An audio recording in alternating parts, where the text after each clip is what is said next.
হাসির রাজা, জ্ঞানের রাজা, রসিক রাজা। কি গো গিন্নি, এটা কিসের ফর্দ? কোনো অনুষ্ঠান হবে নাকি? বিয়ে হবে গো। বিয়ে? কার বিয়ে? ভগবান শিবের সাথে দেবী পার্বতীর বিয়ে। সামনে শিব নেই? হ্যাঁ, তা মনে আছে, কিন্তু এই ফর্দটা কি জন্য গিন্নি? আমি শিবরাত্রির দিন বিকেলে বাবার মাথায় দুধ ঢালতে যাব, তাই তোমাকে আগে থেকে লিখে দিলাম কি কি লাগবে। সব আগে আগে নিয়ে আসবে। হ্যাঁ, দেখি কি লেখা আছে।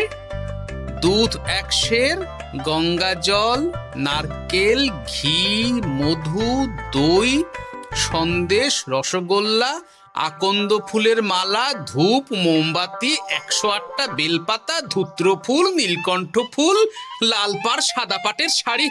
ওরে বাবা, এত কিছু! হুম, এখন ওরে বাবারে মারে কিছু চলবে না, চলবে না। আর আগে থেকে লিখে দিয়েছি, আমি কোনো বায়না শুনবো না। হ্যাঁ, যদি না নিয়ে আসো তাহলে কিন্তু চলে যাব। হ্যাঁ, বলি, শিবরাত্রির দিন তো মেয়েরা বাবার মাথায় দুধ জল ঢালে বাবার মতন স্বামীর কামনায়। তা আমি তোমার স্বামী তো উপস্থিত, তাই এত কিছু। তোমার মঙ্গল কামনায় গো। তুমি আর বাড়তি কথা বলবে না, যা বলেছি সেদিন নিয়ে আসবে। হ্যাঁ, বেশ বেশ, ঠিক আছে বাবা, ঠিক আছে। তাহলে আমি এখনই যাই, সব দোকানে দোকানে বায়না করে আসি। সেদিন তো এইসব জিনিসের চাহিদা তুঙ্গে থাকে। হ্যাঁ, তা যাও, সেটাই বুদ্ধিমানের কাজ হবে। হ্যাঁ,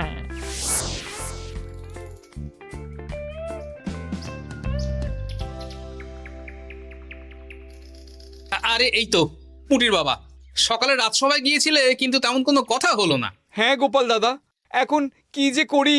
ঠিক আছে ঠিক আছে, আমি দেখছি কি ব্যবস্থা করা যায়, বুঝলে। ঠিক আছে গোপাল দাদা, একটু দেখো, বুঝতেই তো পারছো অভাবের সংসার।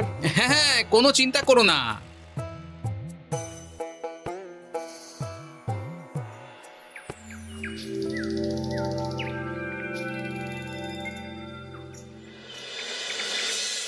আচ্ছা, আজ তাহলে শিবরাত্রির আয়োজন নিয়ে আলোচনা হোক।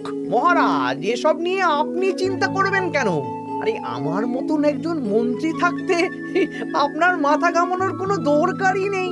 না না মহারাজ, একদম মন্ত্রী মশাইকে দায়িত্ব দেবেন না। উনি প্রত্যেকবার দায়িত্ব নিয়ে সব তালগোল করে দেন, আর সব শেষে বলেন আমার ভুল হয়ে গেছে, আমাকে ছেড়ে দিন। এই গোপাল গোপাল, একদম বাজে কথা বলবে না। আমি এখন ভালো হয়ে গেছি। ভালো না কালো? মহারাজ মহারাজ, আপনি আমাকে দায়িত্ব দিন, আমি সব সামলে দেব। সব কাজ সবাই মিলে করলেই তো ভালো। পুজো পাঠের দায়িত্ব আমার, বাকি আমি জানি না। সে ঠিক আছে, কিন্তু পুজোর জোগাড় অনেক দায়িত্ব, সব হিসেব করে কেনাকাটা করতে হয়। সবচেয়ে বড় ব্যাপার, তার জন্য সৎ হতে হয়। আমি কি অসৎ নাকি? আমি সব দায়িত্ব নেব। না, আমি নেব। আমি নেব। আমি। আহ, চুপ চুপ, একদম চুপ। গোপাল দায়িত্ব নেবে না মন্ত্রী, সেটা তো বিচার করতে হবে। কিভাবে বিচার করবেন মহারাজ? হ্যাঁ, একটা বুদ্ধির পরীক্ষা নেওয়া হবে। আমি এখন গোপালের চেয়ে অনেক বুদ্ধিমান হয়ে গেছি। তাহলে তো ভালো, তুমি গোপালের বুদ্ধির পরীক্ষা নাও। যদি গোপাল জিতে যায় তাহলে গোপালই দায়িত্ব পাবে, নইলে তুমি। ঠিক আছে, আমি এক্ষুনি প্রশ্ন করছি। হ্যাঁ হ্যাঁ, করুন করুন। হ্যাঁ, এমন কি জিনিস যা তুমি যতই খাও পেট ভরবে না? বাবা, মন্ত্রী কি প্রশ্ন করলে! গোপাল, বলো বলো বলো। এবার জমবে মজা। বেশ, তাহলে বলি। হ্যাঁ, বলো বলো। উত্তর হলো বাতাস। যতই খাও পেট ভরে না। গোপালের কি বুদ্ধি! ও মন্ত্রী মশাই, এই গোপাল তো প্রথম দানেই বাজিমাত করে দিল। হ্যাঁ, প্রথমটা তো সহজ ছিল। ঠিক আছে, এতই যদি বুদ্ধিমান হও তাহলে আরেকটা পরীক্ষা দাও। হ্যাঁ মন্ত্রী, বলো। এবার আপনারা একটু অপেক্ষা করুন, আমি আসছি।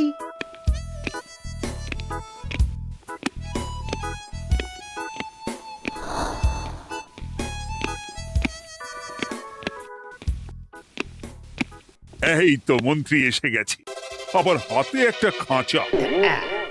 এই নাও গোপাল, এই খাঁচায় একটি অদৃশ্য মুরগি আছে। তুমি যদি বুদ্ধিমান হও তবে এর মাংস রান্না করে আজ নৈশভোজে মহারাজকে খাওয়াতে হবে। যদি না পারো দায়িত্বের দও পাবে না। বেশ, তাহলে দিন, আমি রাতেই আসছি, রান্না করে নিয়ে আসছি। আপনারাও সবাই হাজির থাকবেন কিন্তু।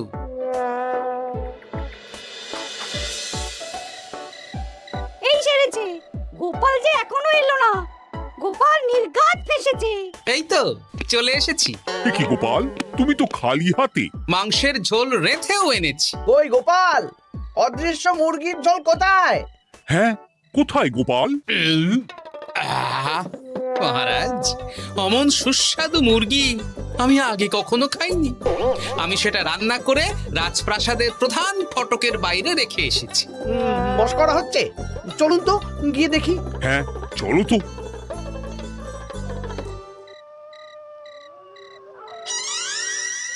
এ কি, এখানে তো কিছুই নেই, আমি তো দেখতে পাচ্ছি না। আমরা তো কেউ কিছু দেখতেই পাচ্ছি না। কোথায় কোথায় মাংসের ঝোল? আরে মন্ত্রী মশাই, অদৃশ্য মুরগি রান্না করলে ঝোলটাও তো অদৃশ্যই হবে। আপনি দেখতে পাচ্ছেন না, মানে আপনার মনে পাপ আছে, নইলে আপনার চোখের সমস্যা। মহারাজ তো ঠিকই দেখতে পাচ্ছেন, তাই না মহারাজ? এই রে, গোপাল তো মোক্ষম জবাব দিয়েছে। হ্যাঁ হ্যাঁ, চমৎকার ঘ্রাণ বেরোচ্ছে। মন্ত্রী, তুমি দেখতে পাচ্ছ না কেন? ইয়ে না মানে ঠিক আছে ঠিক আছে, পাচ্ছি, দেখতে পাচ্ছি। একটু ঝাপসা লাগছে, মনে হয় চোখ দেখাতে হবে। তার মানে গোপাল তো মন্ত্রী মশাইকে পরপর দুবার হারালো। আর একটা সুযোগ দিন মহারাজ, শেষ সুযোগ। বেশ, দিলাম। গোপালের কিন্তু বিশাল বুদ্ধি। মন্ত্রী, দেখো তো তুমি পারো কিনা, আর এটাই শেষ সুযোগ। মহারাজ, গোপাল যদি এতই বুদ্ধিমান হয়, তবে ও কি বলতে পারবে কাল ভোরে আমার মনে প্রথম কোন চিন্তাটা আসবে? এটা তো খুবই সহজ কথা। কাল ভোরে আপনার মনে প্রথম চিন্তা আসবে মহারাজ যেন দীর্ঘজীবী হন এবং রাজ্যের উন্নতি হোক। এই সেরেছে, এবার তো মহা ফাপড়ে পড়লাম। আমি যদি বলি না, এটা আমার চিন্তা ছিল না, তবে মহারাজের কাছে গর্দান যাবে। আর যদি বলি হ্যাঁ, তবে গোপালের বুদ্ধির কাছে আমাকে হার মানতে হবে। কি মন্ত্রী, বলো। হ্যাঁ, ঠিক বলেছ গোপাল, এটাই আমার চিন্তা ছিল। সাবাস গোপাল, সাবাস, কি তীক্ষ্ণ বুদ্ধি। তাহলে এই বুদ্ধির পরীক্ষায় বিজয়ী হলো গোপাল। জয় গোপালের জয়। তাহলে শিবরাত্রির পুজোর আয়োজনের দায়িত্ব এবার গোপালের।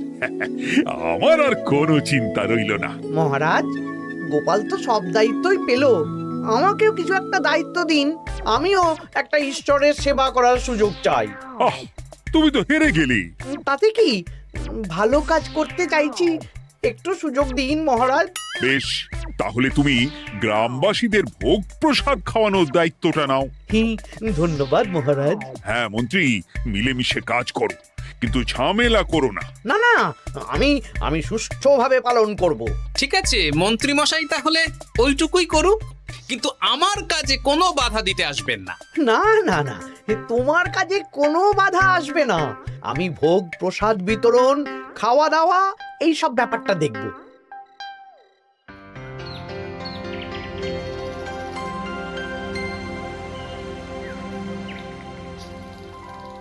বলুন মন্ত্রীমশাই, সকাল সকাল ডেকে পাঠালেন।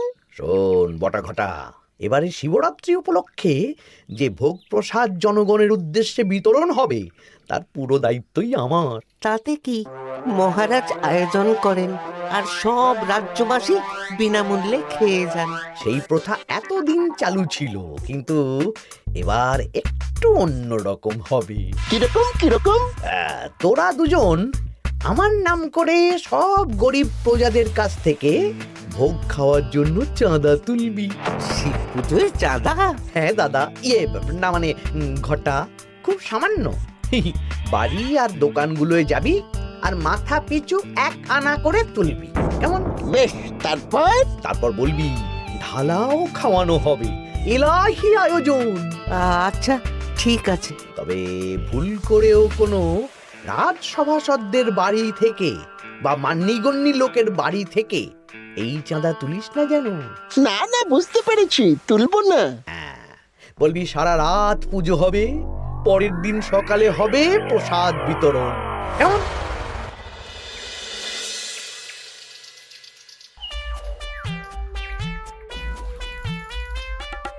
বলা, এবারে শিবরাত্রি উপলক্ষে যে পূজা হবে তার ভোগ প্রসাদ খাবে তো? নিশ্চয়ই নিশ্চয়ই। এবারে সব দায়িত্ব মন্ত্রী মশাইয়ের, এলাহি আয়োজন। তা তোমাদের বাড়িতে কতজন সদস্য? আমি আর আমার গিন্নি দুজন। তাহলে দুয়ানা দাও, এক আনা করে দুজন। আবার অর্থ দিতে হচ্ছে? হ্যাঁ, এলাহি আয়োজন, তাই এই সামান্য অনুদান। আচ্ছা বেশ, এই নাও দুয়ানা। চিন্তা করো না ভোলা, এমন খাওয়ানো হবে না।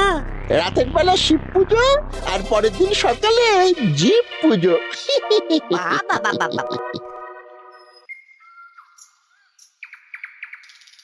সব দোকানে দোকানে আমি যাচ্ছি, আর তুই লোকজনের বাড়ি বাড়ি যা। বেশ। রে, কত হলো? অনেক হয়েছে মন্ত্রী মশাই, এই দেখুন। বাবা বাবা বাবা, এক আনা করে নিয়েই তো থলে ভরে গেছে। হ্যাঁ, এবার হবে মাছের তেলে মাছ ভাজা। মহারাজও ভোগের আয়োজনের জন্য আজকে মোহর দিয়ে দিয়েছেন। তার মানে তো আপনার মুনাফাই মুনাফা, লাভই লাভ। আমাদেরকেও কিছু দিন। দেব, এখনো কাজ বাকি আছে।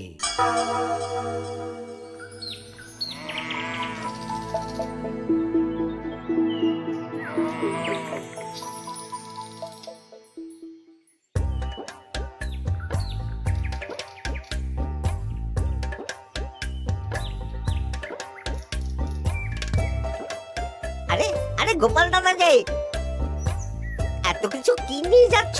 এই তো শিবরাত্রির পুজো উপলক্ষে দশকর্মার বাজার রাজবাড়ি নিয়ে যাচ্ছি। এবারে তো এলাহি ভোগের আয়োজন। রাতের বেলা শিব পুজো আর পরের দিন সকালে নাকি জীব পুজো। মন্ত্রী মশাই দায়িত্ব নিয়ে খাওয়াচ্ছেন। না না, খাওয়ার আয়োজন তো এমন কিছু নয়। আমি যতদূর জানি ওই খিচুড়ি, আলুর দম, ছেঁচড়া, পায়েস, চাটনি আর একটা করে মিষ্টি। আর যতদূর জানি এই ভোগ খাবার জন্য সব গ্রামবাসী থেকে মাথা পিছু এক আনা করে নিয়েছেন। হ্যাঁ, ভোগের প্রসাদ তো বিনামূল্যে। মন্ত্রীমশাই এক আনা করে মাথা পিছু নিয়েছেন? হ্যাঁ গো, এরকম তো কথা ছিল না। আচ্ছা, আমি দেখছি কি করা যায়। দেখছি আমি দেখছি।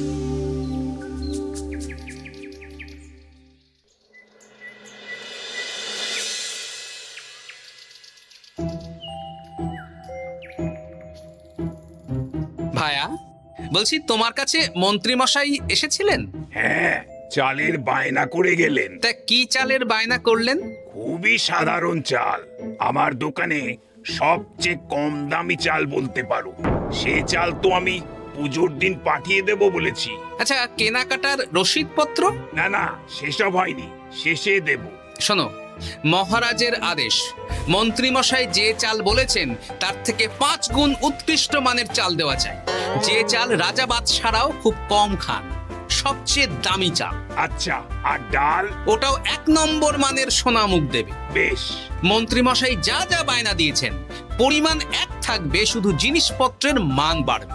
ঠিক আছে? আচ্ছা, ঠিক আছে। আর একথা মন্ত্রীমশাইকে জানানোর দরকার নেই, শুধু মোহরটা ওনার কাছ থেকে আদায় করে নিন। যেদিন খাওয়ানো হবে সেদিন বিকেলে যাবে, মানে শিবরাত্রির পরের দিন বিকেল। বেশ।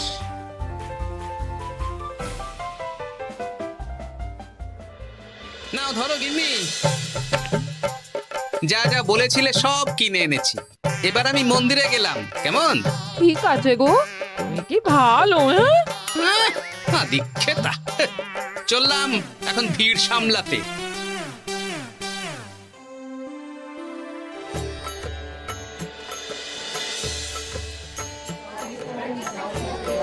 একটু সারিবদ্ধভাবে দাঁড়ান, আপনারও সুযোগ আসবে। বাবা কাউকে ফিরিয়ে দেবে না। দেখো মন্ত্রী, দেখো গোপাল কি সুন্দর ভিড় সামলাচ্ছে। ওকে তো এই জন্যই দায়িত্ব দেওয়া। হ্যাঁ, তাই তো দেখছি। ওম নমঃ শিবায়। হে ভোলানাথ, দেব দেবাদিদেব মহাদেব সকলের কল্যাণ করুন।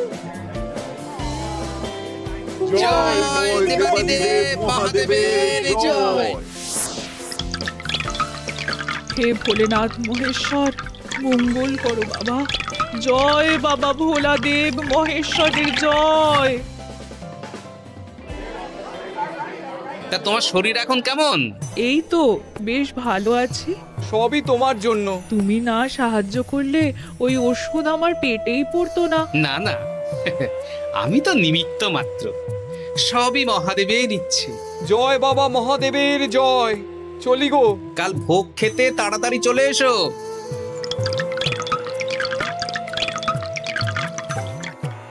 জয় দেবাদিদেব মহাদেবের জয়।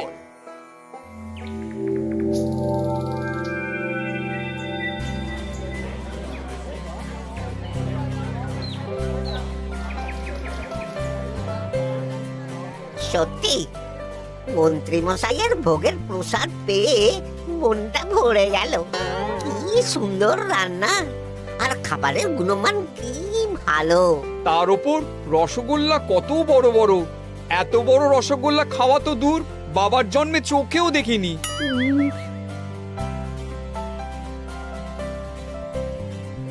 এই সেরেছে।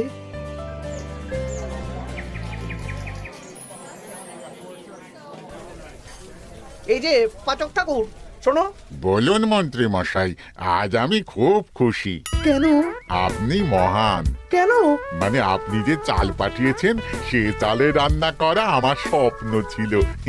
কি গন্ধ, কি গুণমান, রাজা বাদশাদের চাল বলে কথা। আমি তো খুব সাধারণ মানের চাল দিতে বলেছিলাম, 30 আনা সের মূল্যের চাল। কেন, নবাব বাদশাদের ঘরে এই চালটা থাকে। তাই? কোথা থেকে এলো? কেন, চালের দোকান থেকে এসেছে। মিষ্টিও দারুণ, রসগোল্লা তো নয়, যেন যেন একেবারে বড় বড় রাজভোগ। কি আকার, কি গুণমান, কি স্বাদ। আহা, দেখুন দেখুন দেখুন। বাবা, ভোলা এত বড় রসগোল্লা দিয়েছে। ঠিক আছে, যা হচ্ছে হতে দে। আমি তো চিন্তায় পড়ে গেছি।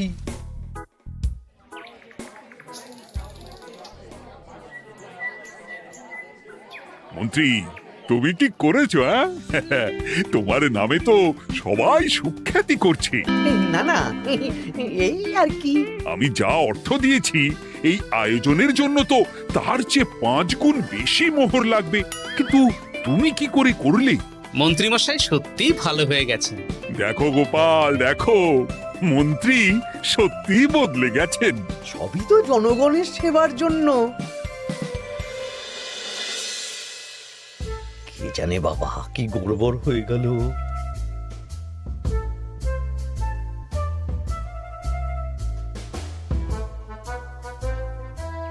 মন্ত্রী মশাই, বকেয়া পাওনা নিতে এলাম। আপনার মোট হয়েছে চালের 350 মোহর, মুগ ডালের 250 মোহর, আর মশলাপাতি 100 মোহর। বলো কি? মন্ত্রী মশাই, ওই আপনার মোট বকেয়া 300 মোহর। আর আমার এই 150 মোহর। হ্যাঁ, চলুন মহারাজ, একটু মন্ত্রীমশাইয়ের বাড়ির দিকে ঢু মেরে আসি। চল।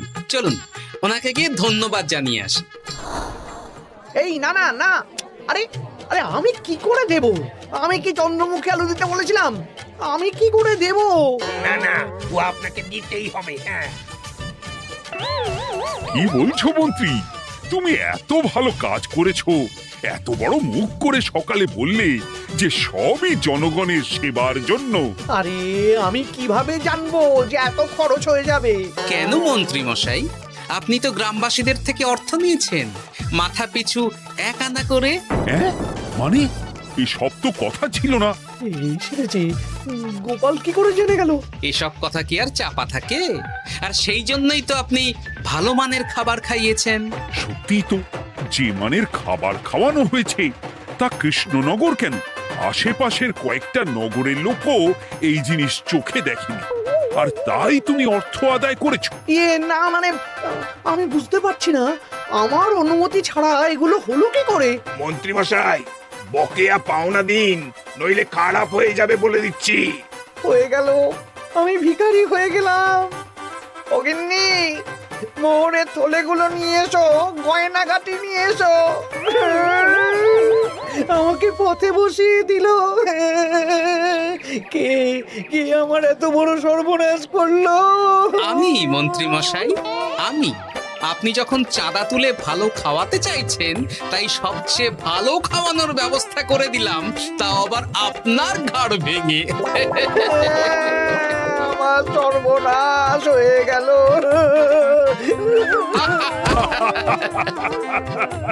জয় মহাদেবের জয়। হাসির রাজা জ্ঞানের রাজা